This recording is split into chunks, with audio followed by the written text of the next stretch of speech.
Oi, gente, boa noite. Sejam todos muito bem-vindos a essa live que vai ser bem rapidinha, que na verdade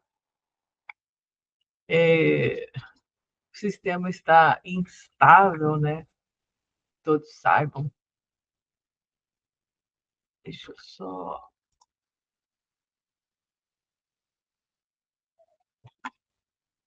O sistema está bastante instável. Simplesmente hoje abriu uma nova função, né? Que eles estão soltando aos poucos, e hoje abriu para os profissionais. Então, a gente encontrou aí bastante instabilidade ao longo do dia hoje. Mas eu preparei aqui um material e se vocês tiverem alguma dúvida pontual que eu puder ajudar, é só colocar aqui no chat, tá bom? Oi, Jane, tudo bem? Eu vou projetar aqui o que eu preparei e aí a gente vai conversando, tá bom?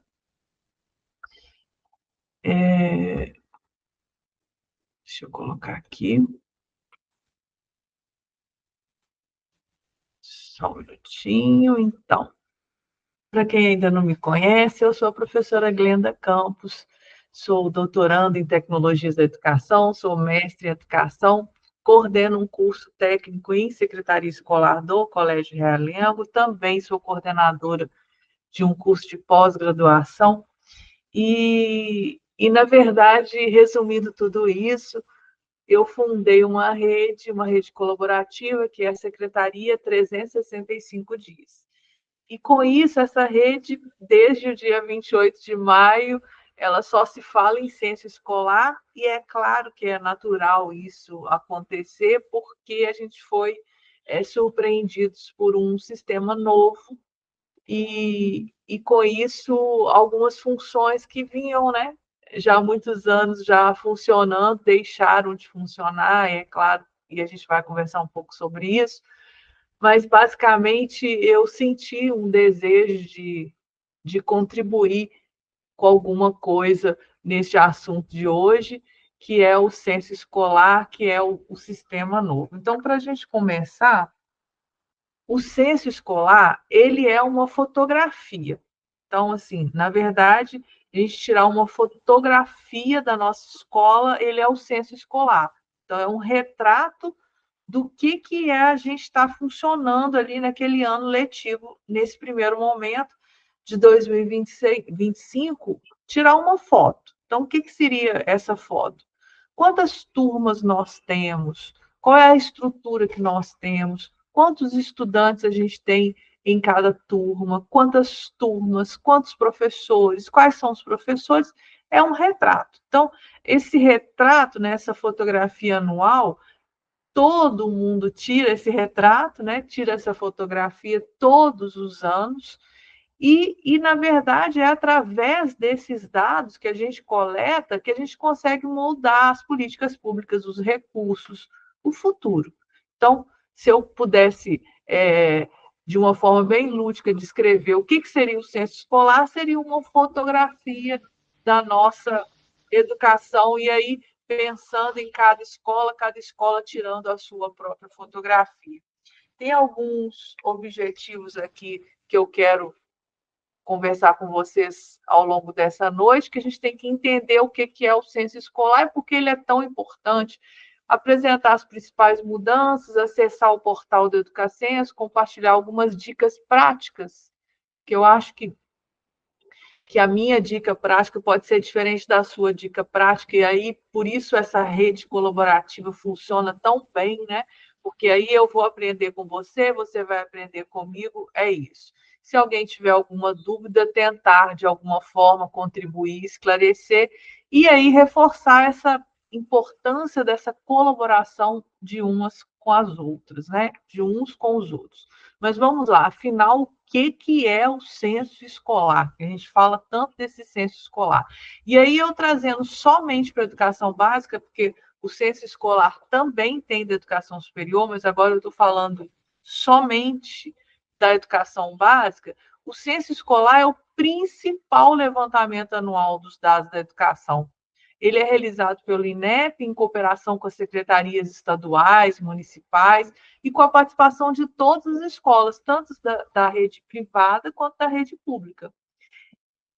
Quando eu falo da educação básica, eu estou falando de todas as etapas, todas as modalidades: educação infantil, ensino fundamental, ensino médio, EJA, educação profissional, todas as etapas e em todas as modalidades. Então, eu estou falando do censo escolar da educação básica, todas. Então, minha escola só tem, como a Jane que está aqui, minha escola só tem o ensino normal, no caso dela. Entra, porque o curso normal faz parte da educação básica.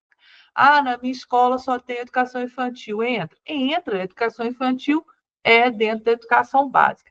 E aí, gente, eu queria deixar eu queria colocar em letras até maiores, assim. Qual é o formato da coleta? Como que coleta os dados? É um instrumento declaratório. O que eu estou querendo dizer com isso? Por que eu quero chamar atenção nisso? Porque é um instrumento em que a gente está declarando. Eu estou declarando. Eu, enquanto estou lá cadastrando, digitando, eu estou declarando. Então, é um instrumento declaratório. Então, eu estou declarando que na minha escola eu tenho 10 turmas, o nome de cada turma. Eu estou declarando que o aluno X, o aluno Y estão matriculados na minha escola. Então, assim, observem a importância disso quando eu trago assim. É um instrumento declaratório. Então, parte do princípio que todos nós vamos declarar uma verdade. Então, voltando ali para a questão da fotografia, então eu estou fazendo uma declaração, estou tirando uma fotografia real. Então, é claro que todos os dados ali, por mim declarados, parte do princípio que são verdadeiros e são reais. E aí, como que funciona essa coleta? Basicamente, é dividida em duas etapas.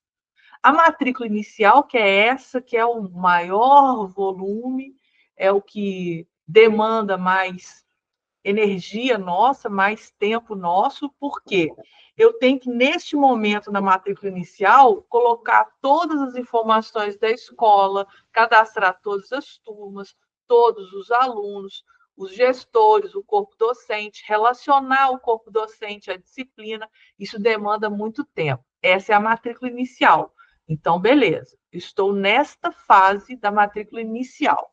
Quando for, aí vai o ano letivo vai correndo. Quando for no ano que vem, nós vamos fazer a segunda etapa dessa coleta de dados, que aí a gente vai dizer que aquele aluno que estava matriculado naquela série, ele foi aprovado, ele foi reprovado, ele concluiu o curso, ele evadiu, ele transferiu, ele faleceu. Sim, inclusive isso. Então, neste momento, a gente está na fase 1 da matrícula inicial. Ano que vem, a gente vai fazer a situação do aluno ao final deste ano letivo, o que vai acontecer com esse aluno. Esta parte 2 é muito rápida, porque todos os dados já foram coletados. Então, neste momento, você só vai informar lá, neste momento que eu falo, no momento 2, você só vai informar a situação do aluno no final do ano letivo seguinte. Beleza. E aí, gente, nós temos um prazo, a gente tem um cronograma. Então, eu vou fixar aqui nessa data, que é a data que nos que faz tremer aqui, né? A gente teve uma matrícula inicial, né, datada em 28 de maio, só que o que aconteceu? A gente foi surpreendido, como eu disse, por um sistema novo. Então, a princípio, seria até o final de julho, aí estendeu para 6 de agosto. Eu achei que até não foi generoso com a gente, eu achei que a gente merecia estender um pouco mais, mas eu entendo porque o resultado do censo é um fator relevante para a avaliação. Então, assim, não haveria possibilidade de adiar mais.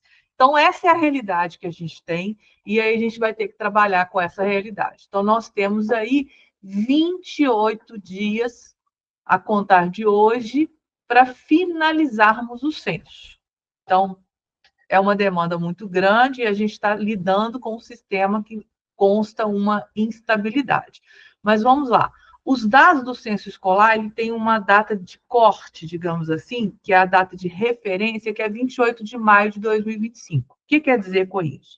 Quer dizer que este retrato foi tirado em 28 de maio de 2025. Então, este retrato, essa fotografia dos dados, finalizou em 28 de maio. Então, se o estudante fez uma transferência após isso, ele vai constar somente na etapa 2, quando a gente for realizar a etapa 2, que ele teve uma transferência. Então, só a título da gente entender que é a data para a gente servir de referência é 28 de maio. Como eu disse, a gente está com um sistema novo, e aí a figurinha é essa. Respira, respira. Porque não há outra possibilidade de a gente fazer nesse momento. Não adianta. Por quê? A gente está com um sistema Educacenso completamente reformulado. Então, assim, ele veio para melhorar a coleta e a gestão dos dados, mas quem aqui nunca vivenciou a implantação de um sistema novo na sua escola? Eu acho que aqui a maioria de nós já passamos por isso. Implantar um sistema novo não é fácil. Então, a gente já sabe que é tenso. E aí, quando a gente está falando de uma ferramenta com as dimensões geográficas do nosso país, então, imagina como é isso. A gente está falando que a gente vive uma questão que é tensa dentro de uma escola, imagina as dimensões geográficas do nosso país. Então, neste momento, o que a gente precisa manter é a calma, porque não vai resolver a gente ficar nervosa, ansiosa. Eu até brinquei outro dia no grupo e até comentei com alguns colegas que eu descobri que eu não era ansiosa. Porque quando eu vi o grupo só se falando nisso e eu me mantive ali na calma, né?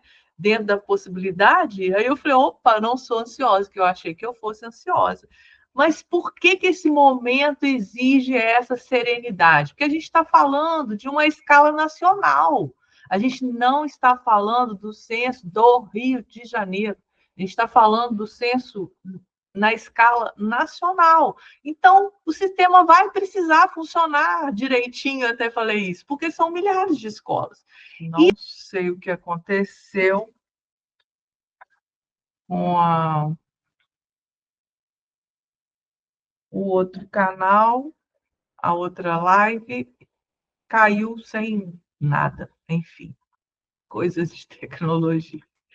Mas vamos lá, de onde eu parei. Bom, que eu estava falando que neste momento não há nada o que a gente possa fazer do que a gente conseguir manter essa serenidade, porque, na verdade, a gente está falando de um sistema que tem escala nacional, então ele vai precisar funcionar. E essas instabilidades são possíveis. E aí, pessoal, só para a gente continuar aqui, o censo escolar não é só números. Ele é a base para políticas, recursos e justiça educacional. Não há outra maneira de chegar a estes números, imagina só, e repito, né, nas dimensões geográficas do nosso país, não há outra maneira de chegar a esse resultado aonde tem que chegar de fato, se não existisse o censo escolar. Bom, o censo escolar ele está com uma cara nova, né? Ele está com um layout novo, um endereço novo. E aí, se a gente está falando de sistema novo, a gente está falando de um novo acesso. E aí começou o problema aí, né? O problema começou aí, foi nesse novo acesso. E aí, repetindo, eu estou falando de uma questão que foi liberada em 28 de maio. E aí, hoje são 8 de julho. Então, a gente precisa acelerar isso para a gente avançar nas etapas que estão funcionando, para a gente poder ficar numa situação mais confortável, se isso é possível, né? Mas vamos lá. Então, se você precisa de um novo acesso, clique ali no esqueceu a senha. Bom, aí gera uma outra questão. Ah, mas o e-mail do esqueceu a senha não está chegando no meu e-mail. Então, o que eu fico assim de experiência que eu vivi nesses dias e de contato com os demais colegas é acessar o suporte daqui do Rio de Janeiro, que é este número, é o 2380-9325. É um suporte impecável. Eu fico assim impressionada com a eficiência desse telefone, assim, do suporte, assim. Quem quer que te atenda vai resolver absolutamente tudo e na hora. É impressionante a eficiência desse telefone. Porém, repetindo, eu estou falando de uma questão que está afetando a todos. Então, imagina só como está congestionado este telefone de suporte. Então, neste momento, respira, use o seu celular, porque é mais fácil, né, para você ficar repetindo a ligação, insistindo na ligação, use seu celular por uma questão de facilidade e vai insistindo. Funciona em horário comercial de segunda a sexta-feira. E a sua hora de ser atendida vai chegar, eu não tenho dúvida disso. E aí, o que implica nessa questão aqui? Vou dizer por mim o que aconteceu. O meu endereço de e-mail estava errado. Então, na hora que eu disparava esse esqueceu a senha, ia para outro e-mail e não o meu. Então, foi uma questão ali de ajustar o meu e-mail. Quando ajustou o meu e-mail, resolvido o problema. Então, pode ser que o seu esteja da mesma forma. O seu cadastro do e-mail está equivocado, está com uma letra errada, está com .br, .com, ou está indo para o seu spam. Não sei dizer agora, cada um vai ter um problema. Mas o que eu posso dizer para vocês é que este problema você tem que ter superado, porque isso já ficou, olha, desde o dia 28 de maio, nós estamos aqui no dia 8 de julho. Então, esta questão você precisa superar, porque é o que eu estou falando, o nosso calendário está apertado. Se a gente ficar deixando passar os problemas, aí você vai ficar com a situação mais apertada ainda. Então, fica aqui a dica, o telefone de suporte super funciona e é esse número aí do Rio de Janeiro, 2380-9325. Bom, o que tem de disponível para a gente neste momento? Cadastro de escola. O cadastro de escola, ele funciona com algumas guias, né? E aí, essa primeira guia aqui, que é de vinculação institucional e convênio, a gente não tem como editar. Nós não conseguimos editar. As demais guias aqui em cima, nós editamos. E aí, o que pode acontecer também? Pode acontecer de algum campo nesse vínculo institucional esteja faltando. Aí, quando for chegar lá na turma, não vai conseguir cadastrar porque está faltando um campo. Como que vai resolver isso? Somente através do suporte. Por quê?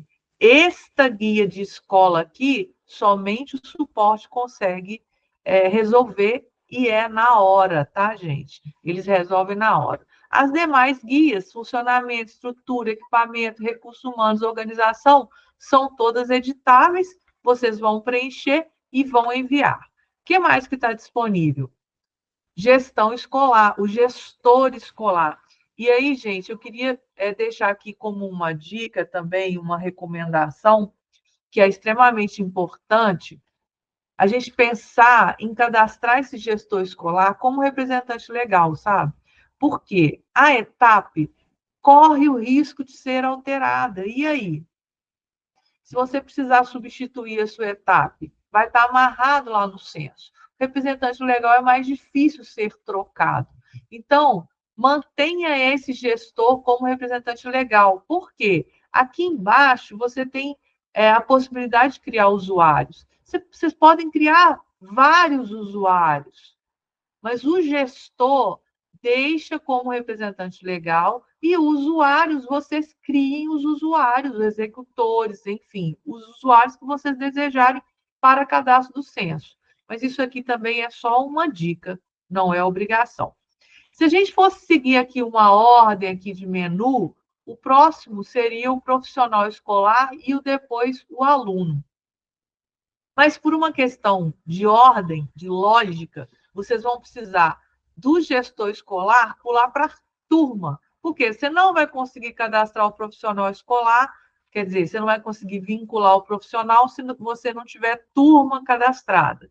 Você não vai conseguir vincular o aluno se você não tiver turma cadastrada. Então, pula para a turma e cadastra. Gente, não teve remanejamento de turma. A gente está falando de sistema novo, então, vocês vão cadastrar as turmas. Mas é muito rápido, não é demorado. A gente descobriu aí ao longo dessa trajetória aí uma dica para cadastrar o ensino médio, né? Porque estava com erro, então você ia para a guia da frente, voltava para a guia anterior, e aí você conseguia avançar, mas fora isso, todo mundo conseguiu já cadastrar suas turmas, sem problema nenhum. Bom, vamos agora para o profissional escolar, que este é novo, este foi lançado hoje, foi disponibilizado hoje o menu profissional escolar, e aí eu testei aqui rapidamente, está muito tranquilo, você pesquisa pelo CPF, e aí se ele já tiver cadastrado, né, em alguma vez, em algum cadastro do censo, já vai trazer, e aí você já vincula a turma que você deseja, a disciplina que você deseja, está muito, muito fácil. Bom, vamos ao que interessa, que são algumas dicas práticas para preencher os dados dos alunos. O que eu trouxe de dicas práticas aqui? Repetindo o que eu disse no vídeo anterior, são dicas práticas minhas. Pode ser diferente da sua dica prática e talvez você tenha uma dica melhor que a minha e por isso a rede colaborativa é tão importante.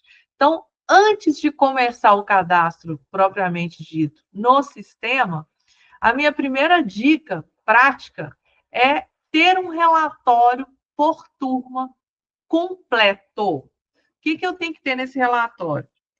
Eu até fiz aqui o meu relatório assim. O nome, CPF, o endereço completo, a data de nascimento, a cidade em que nasceu, o estado em que nasceu, o nome do pai, nome da mãe. Então, é um relatório, e aí, se você tiver ele de forma editável, né, digital, nato digital, você vai copiar e colar. Fica mais fácil do que você ter que digitar. Se ele for impresso igual esse meu aqui, eu vou ter que digitar. Se ele tiver digital, você copia e cola a linha. Isso facilita muito ter esse relatório, mesmo porque você vai ticando, né? Você vai ticando ali na turma, é muito importante. Bom, uma outra questão que é extremamente importante é a comunicação com a coordenação pedagógica. Por quê? Os estudantes que tiverem alguma questão especial, né, um atendimento especial, a gente precisa saber qual é o atendimento especial e quem é este aluno. Então, eu preparei aqui uma sugestão, óbvio, de um e-mail para ser disparado para a coordenação pedagógica, e nesse e-mail está dizendo que a gente está nesse processo, e aí tem duas perguntas no censo, a pergunta 12 e a 13.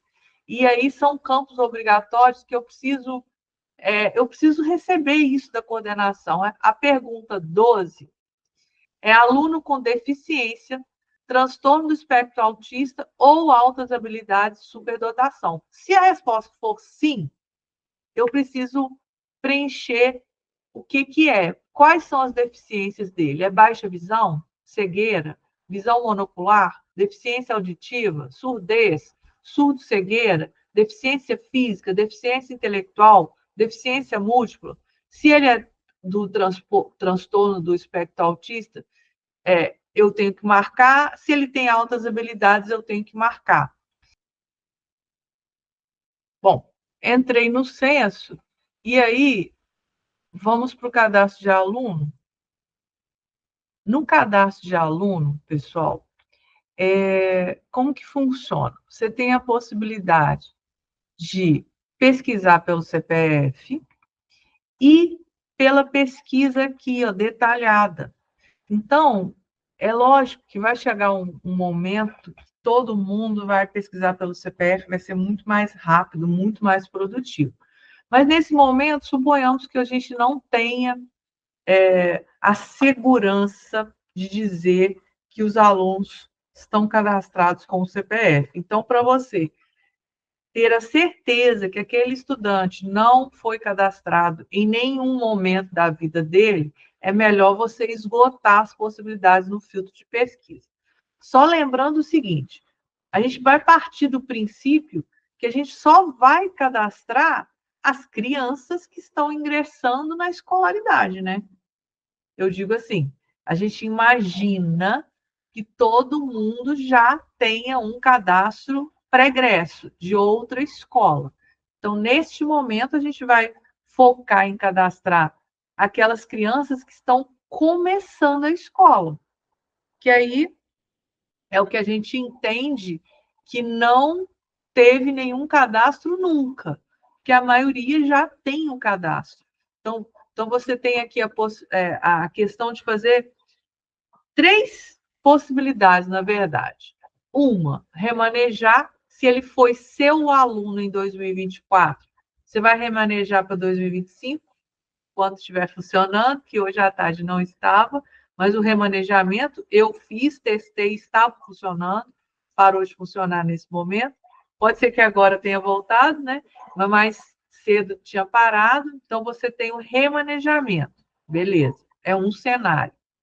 Segundo cenário, ele é novo na sua escola, mas ele não é novo para o censo. Ele já tem um cadastro no censo de outra escola. Então, você vai fazer uma pesquisa e vai vincular ele na sua escola. E terceiro cenário é a criança.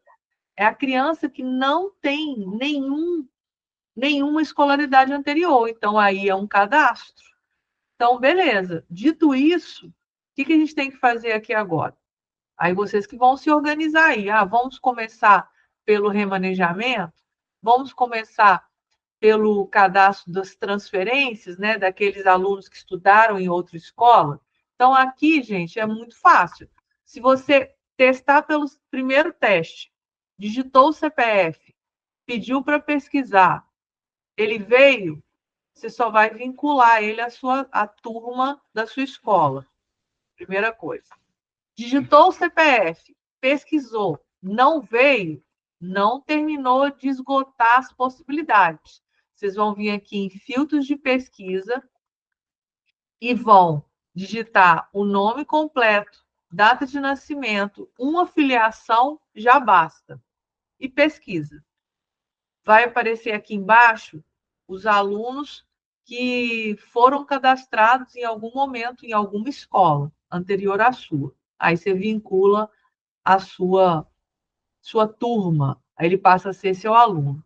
Terceiro caso é quando você joga aqui e ele não aparece de jeito nenhum aqui. Aí ele vai aparecer uma terceira possibilidade aqui, que é de cadastrar o aluno novo. Esse sim vai ter que fazer o cadastro completo.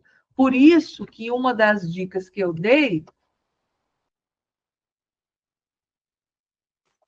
a Vanessa falou que eu parei na parte da coordenação. Espera aí, Vanessa, eu já vou te explicar.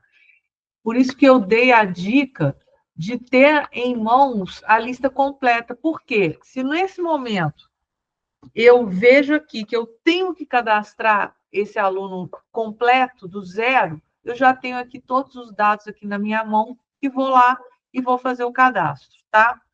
Vanessa, a live caiu, eu voltei, aí tem um segundo vídeo que eu falo da coordenação anterior a esse.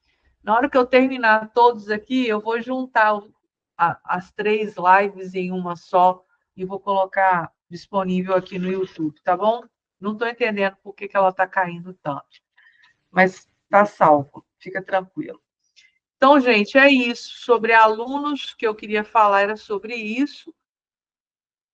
Acho que era isso, assim, o que a gente tem hoje são essas possibilidades, são poucas, mas a gente não pode deixar passar o que a gente tem em mãos, as poucas possibilidades, e ficar avançando sem resolver o que é o cadastro, login, escola, gestor, turmas, alunos e profissionais que hoje ficou disponível para a gente fazer. Tá certo?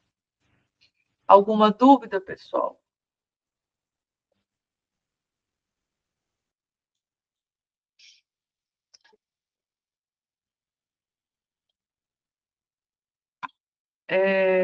Como eu disse, eu não tenho muito o que acrescentar nesse momento hoje, mas eu tenho certeza que em breve a gente vai estar com o sistema todo funcionando, todo bonitinho, redondinho. Então, no mais, gente, hoje eu quero que a gente não tenha muito o que fazer, a não ser que manter a nossa paciência. A gente está lidando com um sistema novo, os desafios reais, muita responsabilidade que nós temos, mas é dizer que a gente está junto, a gente está aprendendo, a gente está se apoiando, a gente está buscando fazer o melhor para as nossas escolas, para os nossos estudantes. Então, eu queria agradecer mais uma vez por estarem comigo aqui e ali no Instagram, enfim, ninguém solta a mão de ninguém na educação. E se você quiser receber essa ficha para disparar para a coordenação, me manda no direct do Instagram que eu compartilho com vocês por lá, tá bom? Fiquem em paz e até a próxima. Um beijo.